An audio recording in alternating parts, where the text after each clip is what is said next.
Hello and welcome to this week's episode of Mysterious Headlines.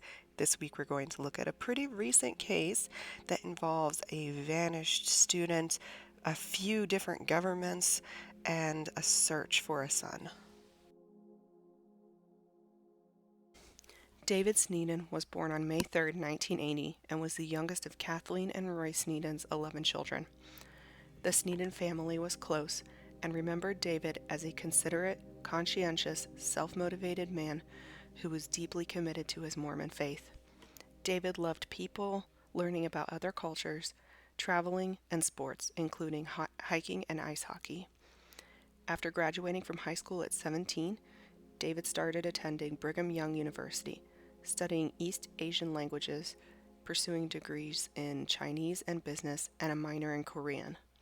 At 19, he completed a 2-year-long mission trip to South Korea, where he became proficient in Korean, led training sessions, and translated documents. During the summer of 2003, David worked for Multilang, a translation company in Seoul, South Korea. In the summer of 2004, just before his senior year, the 24-year-old flew to Beijing to take some summer classes at Beijing's University of International Relations to further improve his Mandarin language skills and gain credit towards his planned spring 2005 graduation. After finishing his classes, David and his roommate from BYU, George Bailey, traveled together through the Guangxi province until August 9th when George flew back to the United States. David continued on to Yunnan province. He planned to hike through the scenic Tiger Leaping Gorge before flying from Kunming on August 15th to meet his brother Michael in Seoul, South Korea. The Tiger Leaping Gorge is located between the Jade Dragon Snow Mountain and the Haba Snow Mountain in the Yunnan province. The trail in the gorge is 15.7 miles, or 25.27 kilometers long, reaches an elevation of 7,047 feet, and is rated as a difficult trail. The trail is on the Haba Snow Mountain side of the gorge.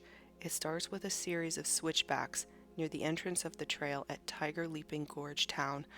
If a hiker takes the trail slowly, is in decent physical shape, and takes advantage of the various amenities along the trail, such as guest houses to rest and the small restaurants to eat, the hiker should be able to complete it without incident.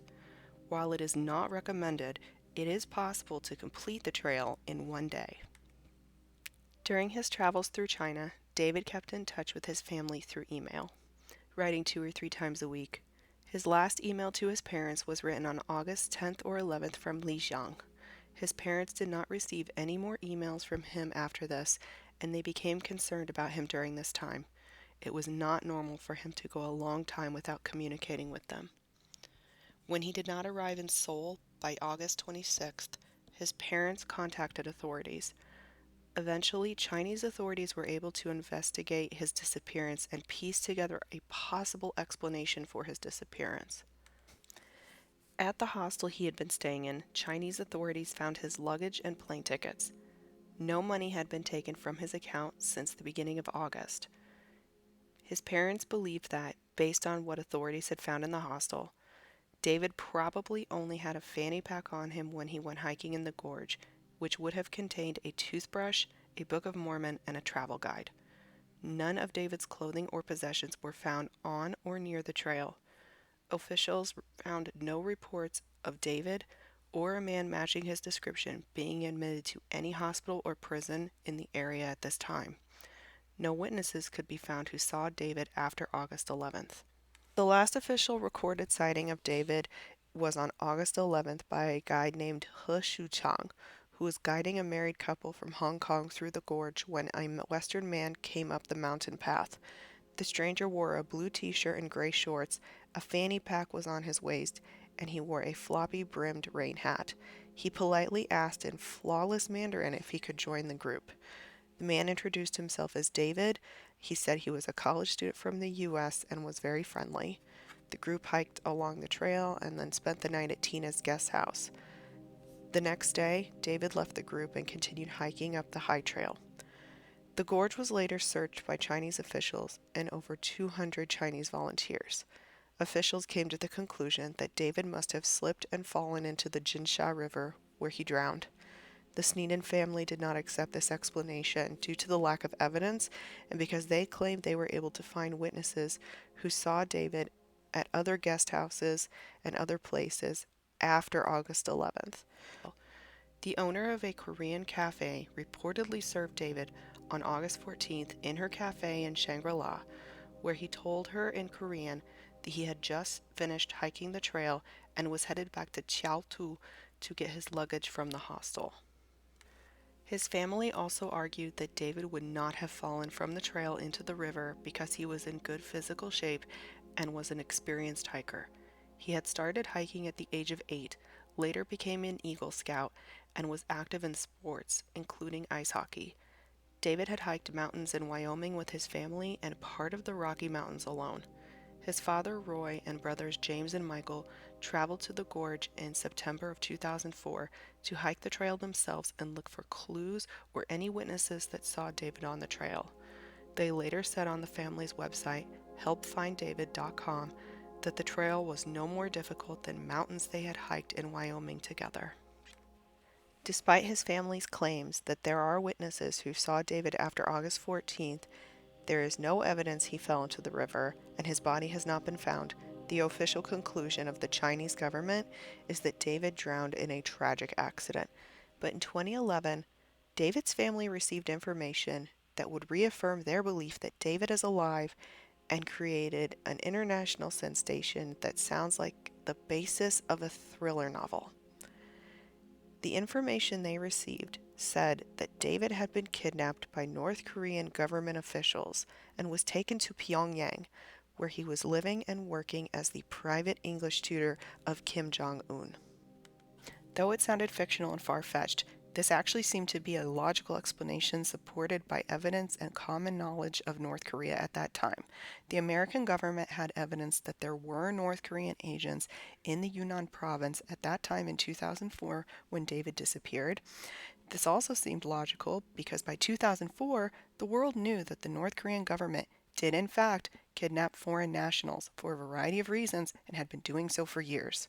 In 2002, Kim Jong Il, then leader of North Korea, admitted in a meeting with then Japanese Prime Minister Junichiro Koizumi that the North Korean government had abducted Japanese nationals and had been doing this for years. There had been speculation that the North Korean government abducted foreign nationals for their language skills, knowledge of the world outside North Korea, and possible international government information, but it had not been confirmed until that meeting. After the admission by Kim Jong Il, the North Korean government released 5 Japanese nationals that had been abducted. One of those who was released was a woman named Hitomi Soga, who reported that she had been married to an American man named Charles Jenkins. Jenkins was stationed on the demilitarized zone between North and South Korea in 1965 when he got drunk one night and defected to North Korea out of fear of being sent to Vietnam. While in North Korea, he was put to work as the English teacher for the Kim family and was forced to marry Soga. Despite being forced to marry each other, the two did fall in love, and they had 2 children together. In 2002, Soga was returned to Japan, and Jenkins and their 2 daughters joined her in July of 2004, right before David disappeared. Jenkins was 61 years old at the time of his release and in poor health.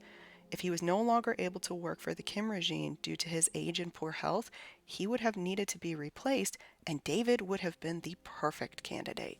In August of 2016, the U.S. Department of State announced that they had received information from the Seoul's Abductees Family Union, confirming that David is alive and living in Pyongyang, North Korea, as the personal English tutor for Kim Jong-un.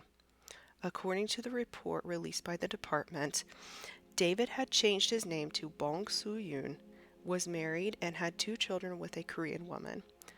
Since David was a native English speaker who was fluent in Korean, had a working knowledge of Mandarin, as well as knowledge about life in South Korea, China, and the United States, and had experience teaching, it would make sense that these skills would be useful for both Kim Jong-un to learn English and for the North Korean government.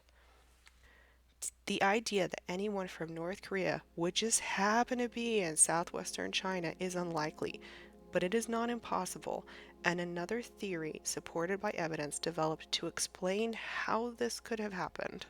There are records from May of 2012 recorded by the National Association for the Rescue of Japanese Kidnapped by North Korea of an American man who was arrested in Kunming in August of 2004 for allegedly helping illegal residents. This man was a white student between the ages of 23 and 24 who had been arrested by China's Ministry of State Security. The Ministry of State Security reported that they released the man in September of 2004 because someone was looking for him.